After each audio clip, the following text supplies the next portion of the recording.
Okay, so in the interim, I finished mastering all the magicite for every other character except for Gao, I think, and Realm, I think Realm may have been in there, I don't remember. In my never-ending search for the Brachiosaur, which I did find, I also went and fought Sigrid in the Colosseum and beat him, so they're both ticked off now.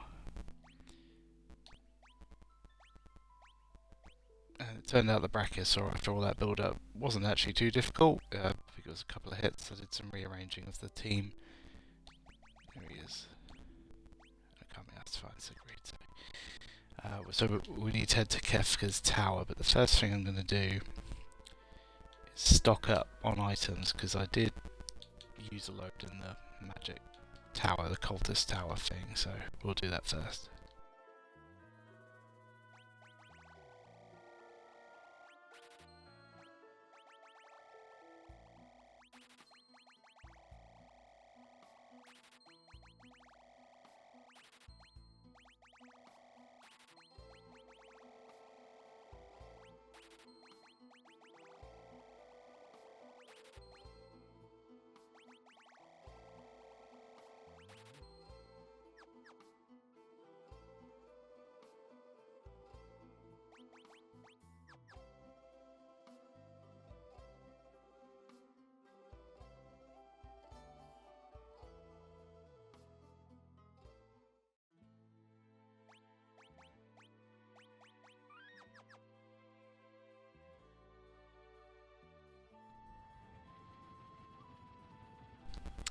It's interesting that Kefka's been largely absent for this last part of the game.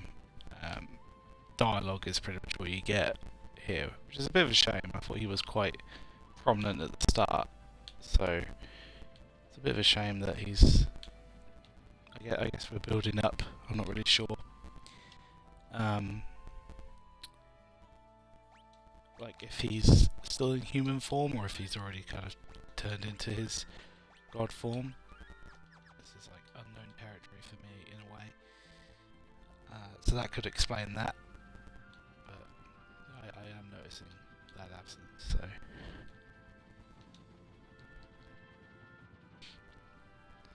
I'm gonna split the party up into 3 teams, and I don't agree with the team suggestions that the guide is telling me to do, but I will go on. I'll go along with it and just do what they say.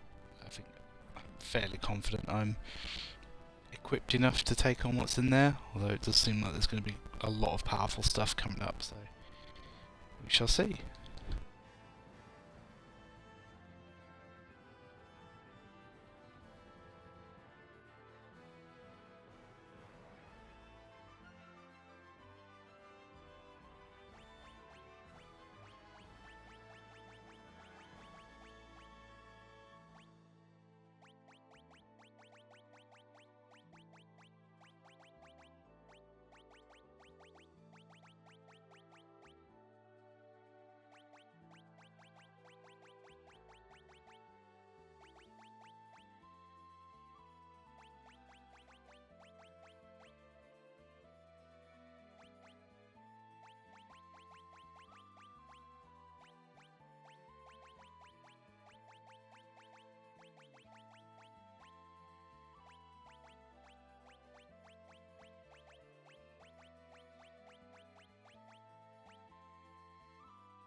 come here has also given me my Adventurous Wayfarer trophy, so that's everything I needed.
It was not as ultimate as I was expecting.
Turns out the Alexander Magicite was back in Doma, which I was worried for a second there I'd have to reload, but I'm pretty certain I can just exit here and go back and get it later, so I'll just carry on for now.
Okay, one more go with them, and then I'll stop there with that.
I was scared. I was more focused then on the fact that my treasure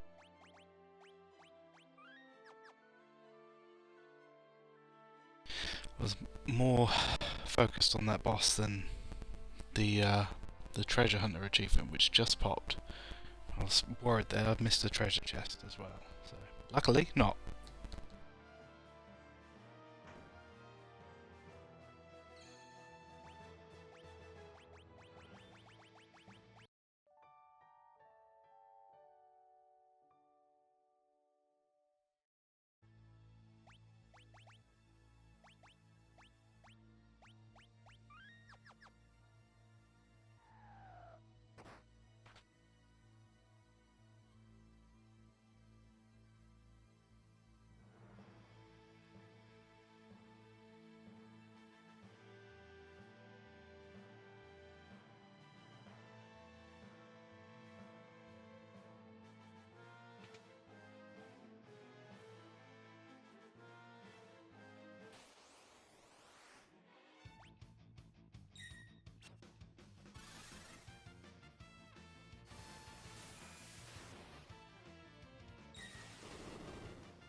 Did I miss something? Maybe I need to go back.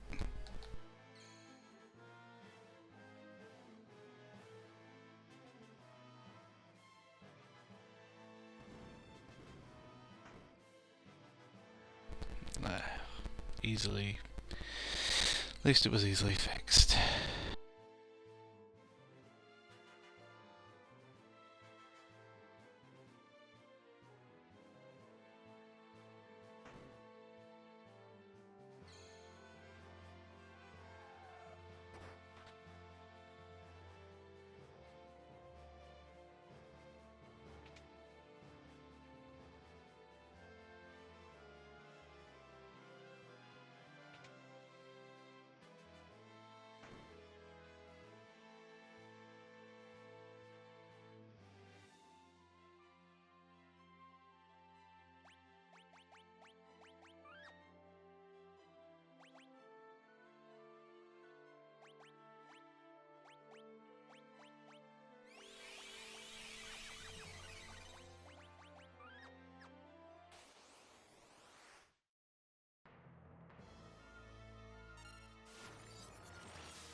just trying to see if it's going to use Force Sealed, because that's one of Strago's moves he needs to learn, so I may have to repeat this boss battle if it goes badly.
There it is.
Nice. That wasn't massively bad. I was expecting it to be a lot trickier.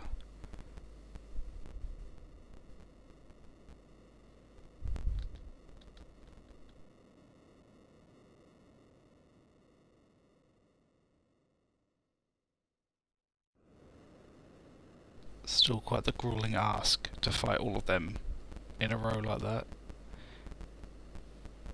I mean, even the boosters and save states and stuff can't help you there. Like, so the challenge is still as strong as it was in the original game, I would say. Luckily, being overpowered helps. I like the gimmick that if you fall, one of your other team fills in.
So the question is, does it live up to all the hype?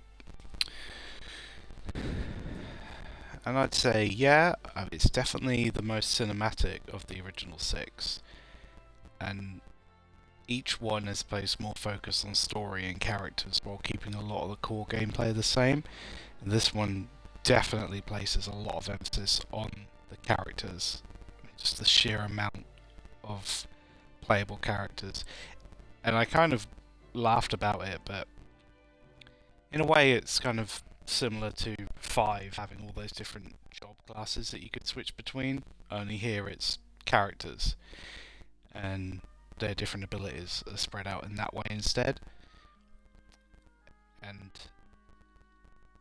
that's pretty good for like world building and characterization. I know 5 I liked that I could switch job class on the fly whenever I wanted, and I wouldn't have to worry about restoring HP and MP when I did that. I could just switch classes, level it up, and have access to everything they needed.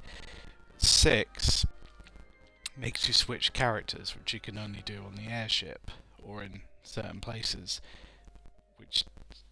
it's kind of an issue, not in a way like in terms of accessibility. Like obviously it makes sense, and the story made a lot of effort to make sure that certain characters were somewhere else or stayed behind, and that I know that carries over into 7 as well. And some of the other games they kind of go that way with it.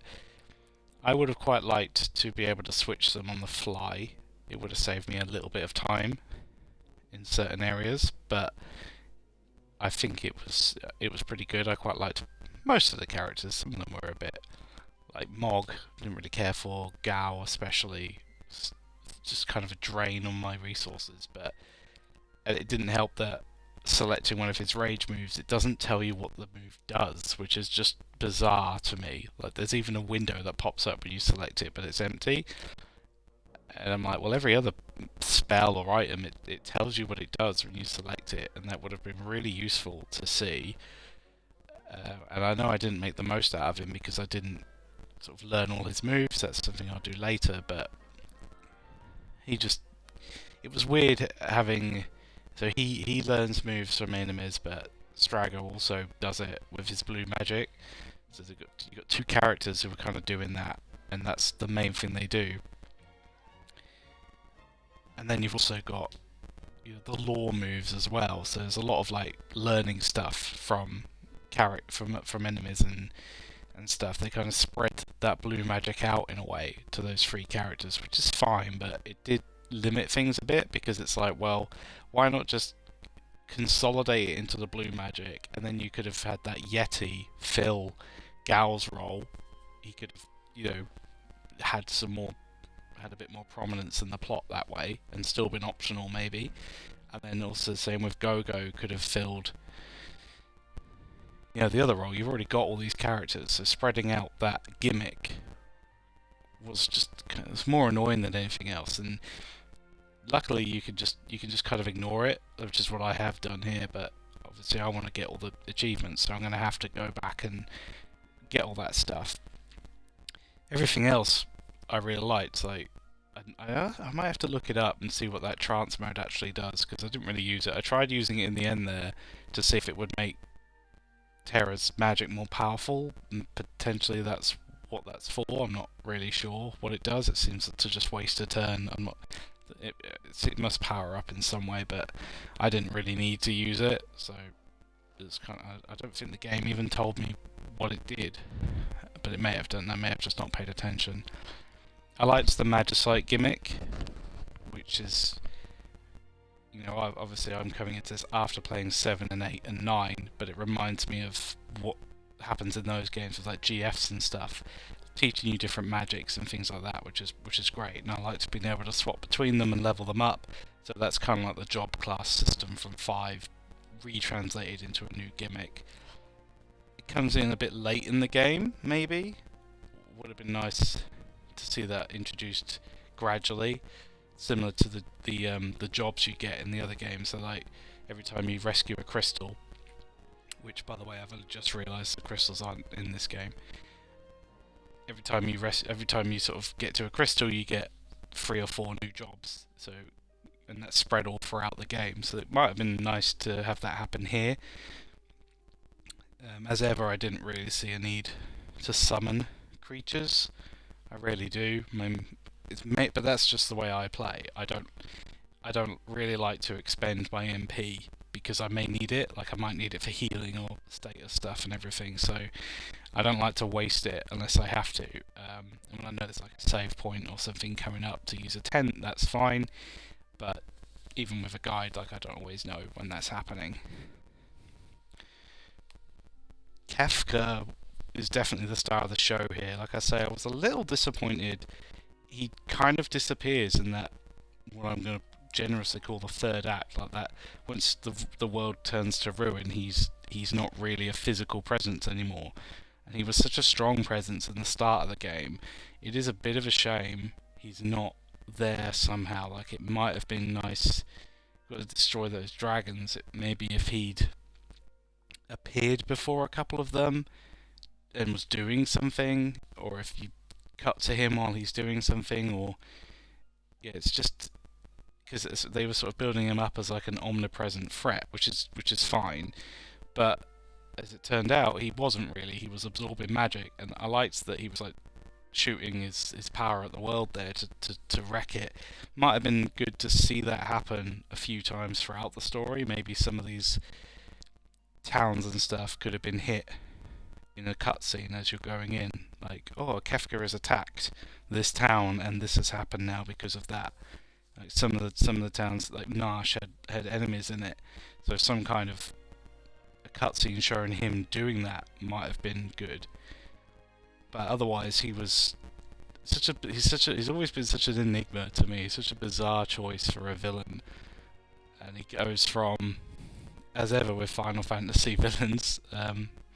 Others have done, like X-Dev did it before him, and Sephiroth obviously took it to the next level. But he just going from like Vizier, Mage, to poisoning all the water, killing all those people, and then becoming literally a god. Just bonkers stuff for a for a game that starts off so not like grounded, but starts off one way. Just the escalation is incredible there, but it does feel like it lost some of that momentum because he just disappeared, and I would have liked to see him physically in the game doing something.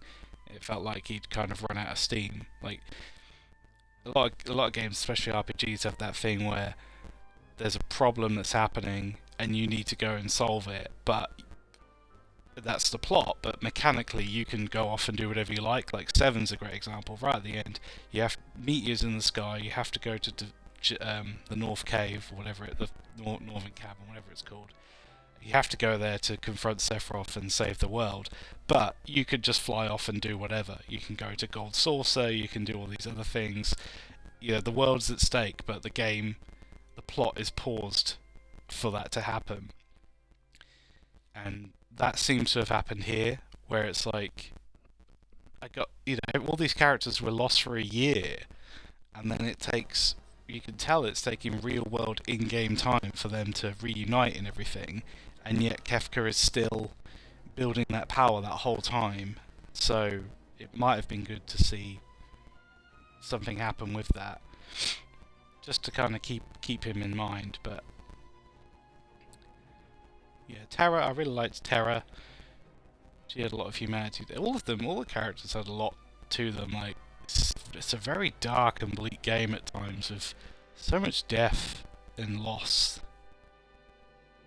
which I kind of knew was happening, but it was still quite emotional to see in a lot of ways.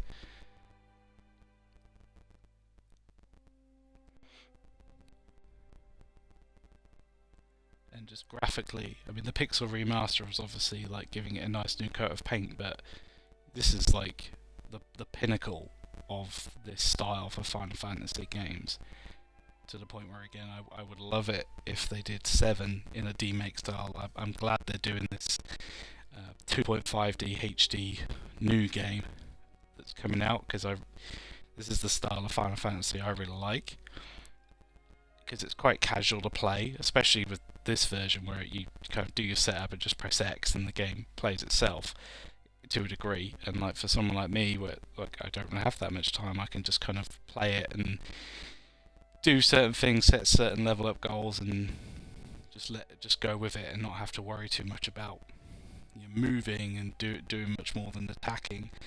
And I would say with 6, I found 5 was the first time in these original 6 where I felt challenged. The other games, the previous games, I didn't really hit a challenge until the final boss or certain super bosses, but even then it was a simple matter of just getting past, just fighting a bit harder. I think I had to reload a couple of times on maybe Cloud of Darkness. I think it was one of them. I think it was Final Fantasy 4. I had to take a second shot at that, and I definitely did with Chaos in the first game. But with 5, there was quite a few times where I kept hitting walls. There was that super boss tortoise thing in the Gill Cave. That was a pain in the ass, even with a correct setup. But it seems like then there was the mime go-go where you had to just stand still. There was lots of different strategies you had to do, where even with all these extra quality of life features, it was still a bit tough, and that was a good challenge. It was doable, but it was challenging in just the right way. 6, I found, was not quite as challenging in that way. It was very few and far between where I would have those moments where I'd need a specific setup. I think the challenge comes more in the size of the world and the different things you have to do. Most enemies weren't too difficult to track down and find and beat. There isn't really any like super boss challenge. Like Death Gaze turned out to be a cakewalk in the end, but again, that could come down to the fact that I was nicely overpowered. I'd done a lot of leveling up, and I have like the quality of life features as well to help out with that. So I think on the original hardware it may have been slightly more challenging. I think you can kind of see that. And then yeah, that was a bit, I don't know. I was glad it wasn't too challenging. I didn't want to be bashing my head against the wall, but it definitely puts much more emphasis on puzzles. That was it. Yeah, like splitting the party up, and then that maze puzzle in the Moogle cave or whatever. That was annoying, and like the puzzle element seems more there here than in the previous games, where it was usually just a case of opening a door, opening a chest, and things like that. Whereas here, there's a definite, like, you can't even access some areas without interacting with lots of different characters and doing certain things. So I think that definitely helps with the scope of the game. So I was surprised. I said when I got to 5, like each one has gotten better. It's basically the same game, but they've expanded on it and expanded on the mechanics in the world. And a lot of the gameplay, if you've played the first Final Fantasy and then you jump to 6, you can pretty much pick it up and work it out straight away. Like, I haven't had to sit down and work out all new ways of playing in these 6 games. Even 2, I just played that exactly the same as I played any other Final Fantasy game, and then I had to deviate a bit to properly level certain things up, but that wasn't really essentially any different to leveling up Magicite or leveling up the jobs. It was essentially that, except it was in the combat. So it had such a huge... I was really worried about playing to it. It had such a huge reputation in my head of like, oh, this one's the worst one. It's so difficult. So difficult, or it's so like different. And it turned out to really not be that much different. I was really surprised, and I flew through that game without any real issues. It was fine. And then 3 adjusted back to the proper gameplay style, for lack of a better word, but it still had those mechanics in it. They were just implemented better, and in a way you could say that, like, like I say, not much has changed in the 6 games technically, like mechanically rather, like in terms of gameplay. It's just been tweaked and expanded, and it's the story and the world that's gotten bigger, and I think that really sets each one apart. So especially 6, it really stood out with the steampunk setting, this kind of fantasy and magic system that's going on. Like I say, the crystals weren't involved this time. It wasn't really about saving princesses or anything like that.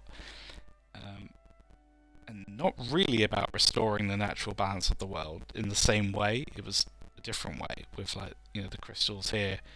You could say that's what the Magicite is, but that's not the same as like the wind crystal and the fire crystal and stuff. It's a bit different.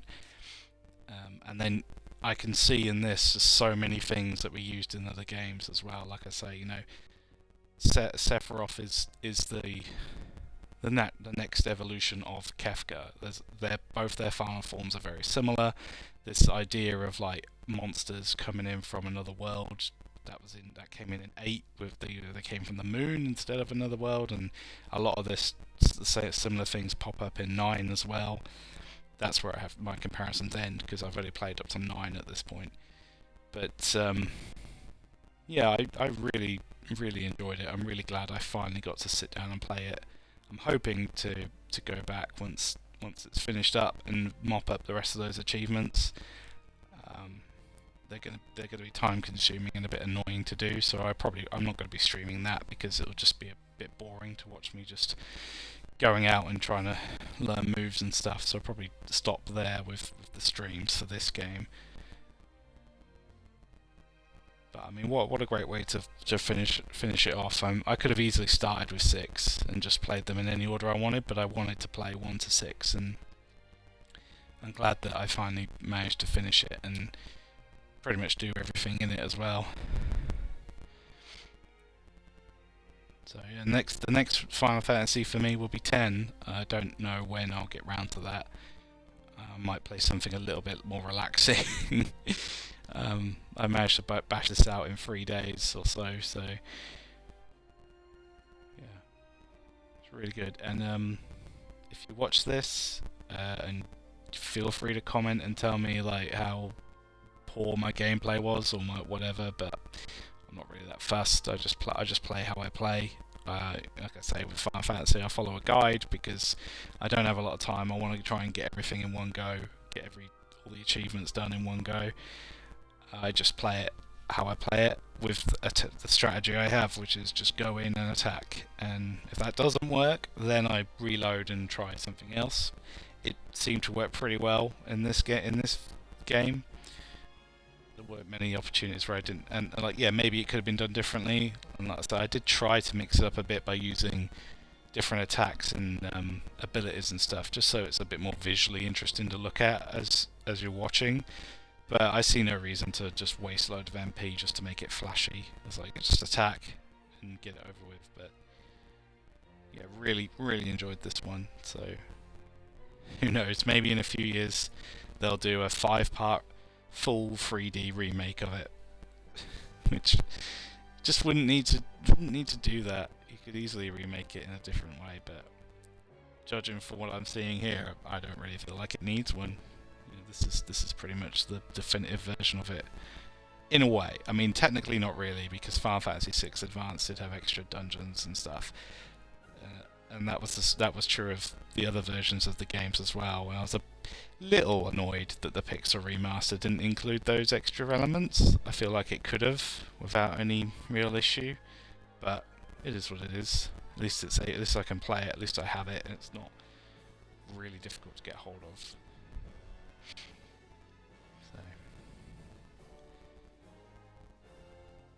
Just a great ending there.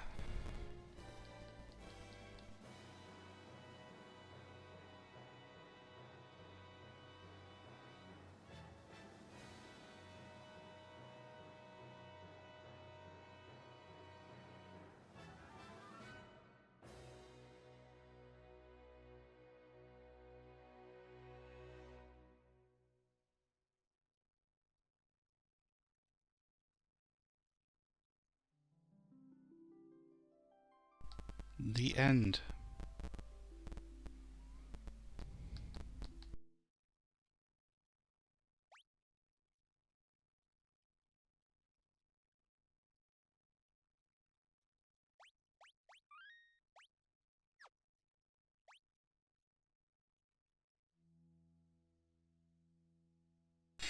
Oh, and as a final capper, I got achievements for defeating Kefka and 100% bestiary entries, which is good, because I was a little worried there that I had forgotten some. But otherwise, that is the end. I'll see you next time.